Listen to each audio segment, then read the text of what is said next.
Welcome back to Dragonfall. Turns out there was somebody in this lab and he's decided that he's the king.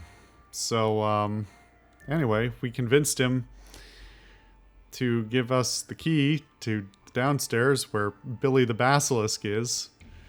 Got anything else to say, or...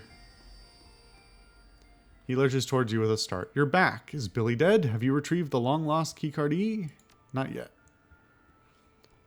The hope drains from his eyes. Ah, then what do you want? I want to know about the prototype BioWare. It's BioWare. Pretty standard stuff. Paint editors, trauma dampers, orthoscan, things like that. And all of it was reverse engineered from existing BioWare products, right? I've read up on Sutherland's process. Yes, that's right. Knockoffs. He nods slowly. Dangerous work. Illegal most places, but not here in Berlin. Our investor needed it that way. I guess that explains why Escobel didn't hire a company in Spain. He nods eagerly. Yes, too risky. Here in Berlin, no problems with the law, because there is no law. Just have to be careful. All for naught now, though. Our copies were good, just like the real thing. But who cares? It's all just meat in the end. If you won't miss that meat, I'll take it off your hands. Go right ahead. Fill your pockets. Take whatever you like. I, on the other hand, will avail myself of the snack bar. Tell me about your peasantry. I love them. They're like family to me. When I'm hungry, they're the ones who harvest the meat for me to cook from the cultured organ lab. When I'm in need of company, they keep me warm. Buddy. Sounds cozy. It is. You killed 3 of them, but I can activate more. He rubs his chin, grinning. They will return to me, and I will show them the love that only a true ruler can. I will bathe them in my affection. And they... Hang on a second. Just how many more peasants do you have in this building? Oh, hundreds. He beams at you. The security system here is quite state-of-the-art. User-friendly, too. It didn't take long to figure out how to make some peasants wake up and others go to sleep. I allow the majority of my peasantry to rest peacefully, basking in the benevolence of my rule. I could wake them at any time, but why? I say let them rest. That's probably for the best. Can we talk about something else? Maybe you could use your peasants to kill Billy for you. He recoils in horror. My peasants? Sent against that monster? Never. No, stranger, I tell you, that would be a massacre. I would have their blood on my hands. I cannot do it, and I will not. End of discussion. Well, maybe we can hack them behind his back or something. I want to know a little more about the underworld. He nods slowly. The nether realm that lies beneath the hollowed halls of Sutherland Bioscience. A nightmarish labyrinth of dripping pipes and filthy brickwork. Billy rules supreme down there now. To set foot into the underworld means certain death.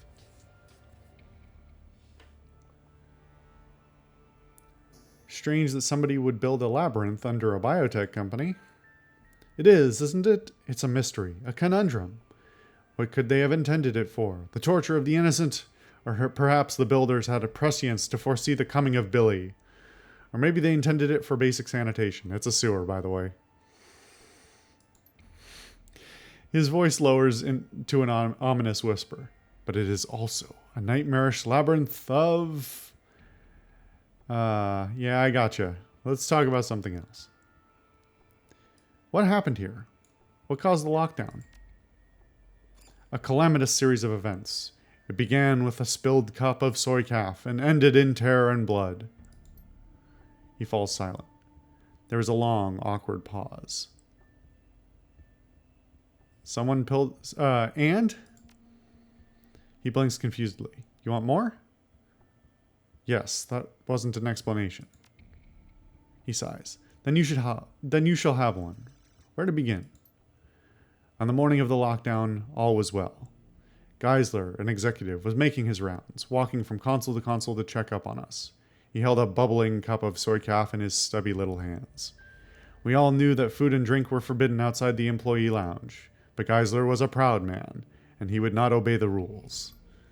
His pride was our undoing. He tripped and fell, and his soy calf spilled into a console in the animal testing wing. There was a terrible snap of shorting circuits, coupled with the stench of ozone. All over the building, emergency lights flashed and alarms blared. The building went into quarantine mode. He raises his voice and gestures theatrically. Doors locked and shutters slammed closed. We were all trapped like rats inside, but we were not afraid. We were sure that the malfunction would be fixed within the hour. We did not know what was coming for us. Unbeknownst to any of us, Geisler's devil beverage had done more than initiate a false quarantine. It had also shorted the locks on Billy's cage. The albino basilisk slipped its bonds, and in that moment, its reign of terror began. His voice climbs to a roar. Within a half hour of the spill, Billy had slaughtered everyone who could have disengaged the lockdown. Executives were torn limb from limb. Their business attire was shredded. Their expenditure reports bathed in blood. And the rest of us were trapped inside with the savage beast. He falls silent, blinking. As you watch, his expression clouds. When he speaks again, his voice is small. In the end, only Heiner and I remained. We managed to trap Billy in the underworld, but there was no hope of escape for us. It's been 2 years. Someone must have come knocking before now. No. As far as the outside world was concerned, we were still under quarantine protocols. Nobody knew why, and nobody cared. The building had presumably been sealed for a reason, and the world at large wasn't in a hurry to crack it open again. Heiner and I found ourselves completely isolated from the outside world, with a terrible creature running loose in the basement. Our choices were to give up and die, or to make the best of it. The manic cheer that you've come to expect floods back into the lab tech. He spreads his arms wide, a knowing smile on his face.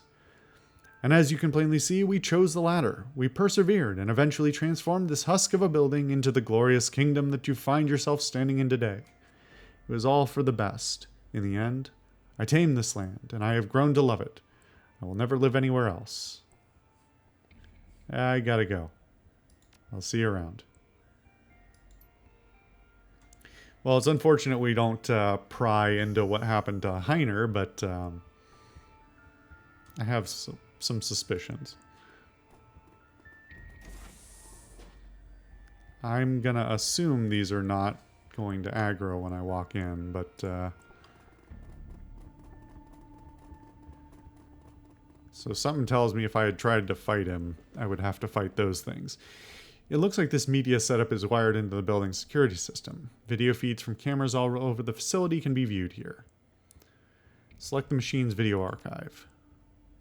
Paging through the computer's file system, you find a number of archived video feeds from the building surveillance system. In addition, episodes 1 through 6 of an old Slovakian period fantasy series called Night Kings of Lightning Hold have been saved to the machine's desktop. I remember that show. It was horrible. I mean, really, really bad. Made Neil the Orc Barbarian look like high art. Me and my buddies in the Schwarzhausen used to get high and laugh at it. It only ran for 7 episodes before it got pulled. According to the computer's file system, each of the 6 episodes has been viewed over 400 times in the past 2 years. The last marathon viewing was this morning. Watch the security archive dated 18 months ago. As the video feed kicks in, Philip is engaged in an animated discussion with somebody who's standing just outside of camera range. You can see his shoes and shadow, but nothing more. The voice sounds human. You'd guess that the off-camera speaker is a man in his early 20s. Look, we've survived this long. If we play our cards right and do a proper bit of rationing, I reckon that we can live off the executive snack bar for a long time to come. We'll have plenty of fat and sugar. Those won't be a problem. We've got mixed nuts for protein, and we can get our vitamins and minerals from diet bars. There aren't many of those, but like I said, we'll ration. I'd be willing to bet that we can hold out 2 to 3 months on what's stashed away in that snack bar. we're sure to be rescued before we run dry. You're fooling yourself, man. Ignoring an unpleasant truth rather than facing it. We have to accept that we could be stuck in here for the long haul. The snacks are great and all, but they can't be our staple foodstuff. We need to stretch them out as far as humanly possible.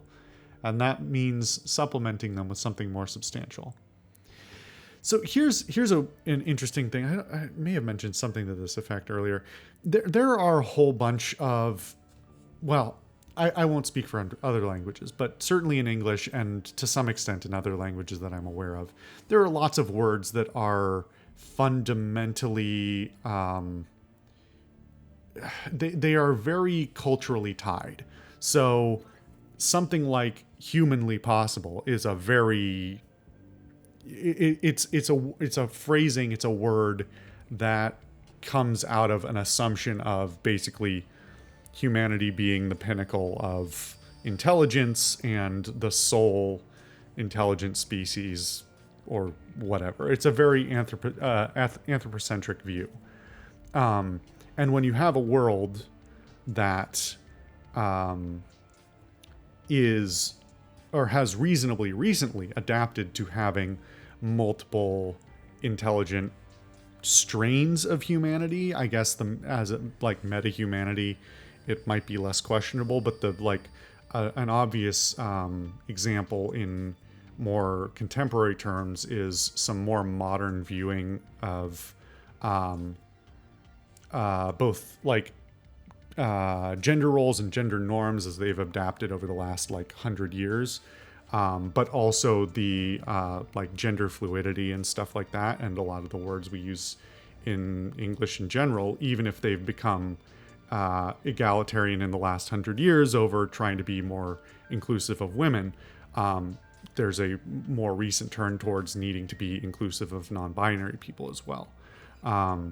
And so this stuff always fascinates me linguistically as to at what point do those things start to become either questionable or offensive and need to be adapted because they're non-inclusive or they're deliberately exclusionary, or to what extent they are used as they are readopted as a neutral term. So if you say humanly, does it actually mean human and metahuman? If you say whatever, there's lots of English terminology like I say actor.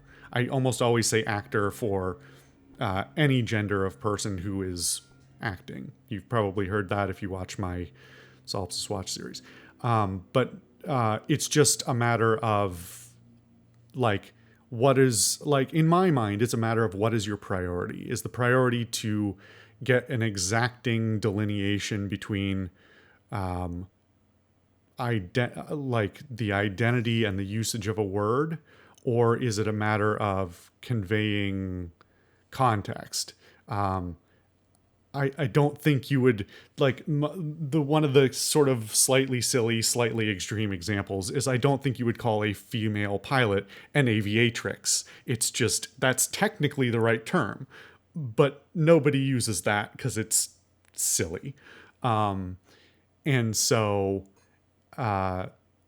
there's a lot of linguistic stuff that I find interesting and is hard to navigate because obviously it's somewhat personal, it's somewhat cultural, it's somewhat sociological.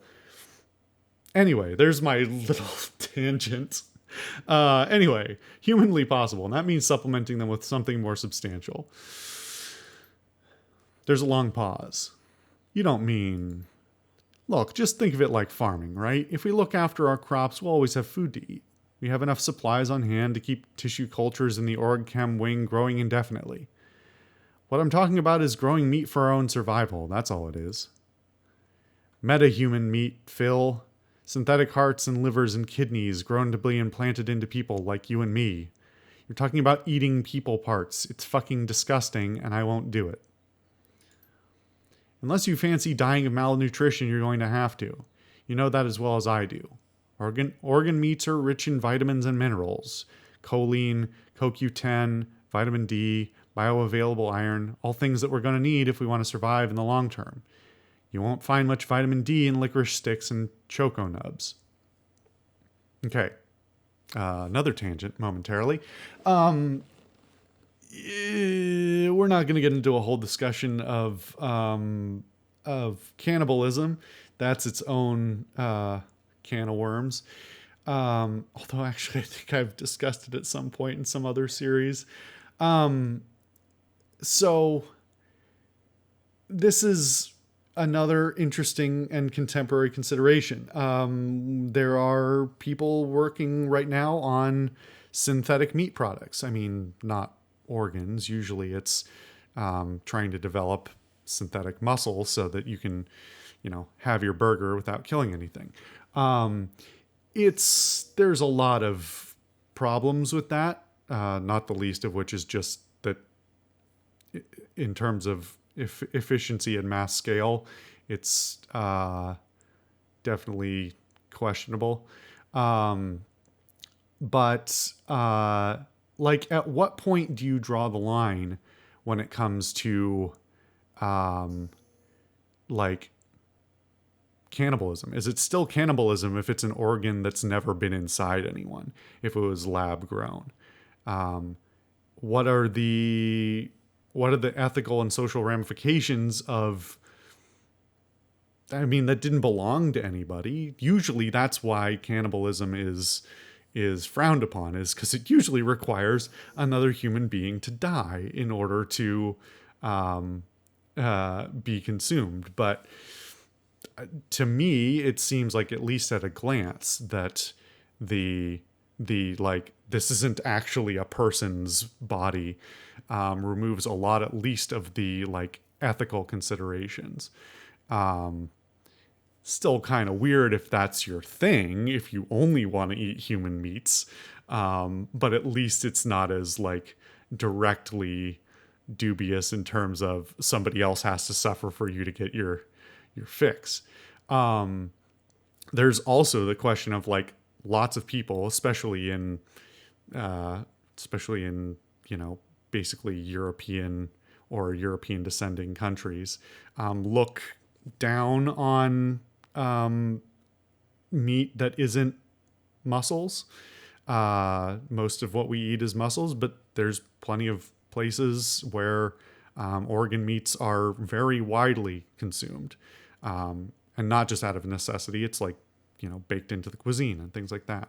And like, there's some things that are sort of on the edge, like liver is a little bit more acceptable, but like, as opposed to some cultures where like stuff like tongue and brain and lungs, even heart, are all consumed pretty readily and without a lot of question. There's like a lot of kind of like cultural questionability and sort of racism, really, surrounding eating of organ meat in the first place. So like, this whole argument is sort of fascinating in the layers of, is organ meat weird? Is human organ meat weird? Is human organ meat that hasn't been inside a person weird? Where do you draw those lines? Anyway, you're talking like they're never going to rescue us. We're in Berlin, Heiner. What they? Do you think, who do you think is coming? We need to be prepared to survive in here for a long time, maybe years, and that means making the most of the resources at our disposal. I mean, if you're growing organs, usually organs are a more functionally complex than muscles. Muscles are one of the, well, at least in their structure, they are theoretically simpler machines and easier to produce. So with the level of technology they have down here, could they reconfigure it to make non-human things? Could they reconfigure it to make muscles instead of organs? Would that be less of a problem for this guy? You're talking about resorting to cannibalism, man. Well, again, it's kind of questionable. No, I'm talking about eating meat. The video feed flickers and winks out. You find yourself deposited back at the main menu. Well, this has been a lot to take in already. I'm going to cut the episode. We're going to come back and watch the rest of these security archives after that. This is interesting, sparking some debate. If obviously, if you got a take, throw it in the comments. See you guys then.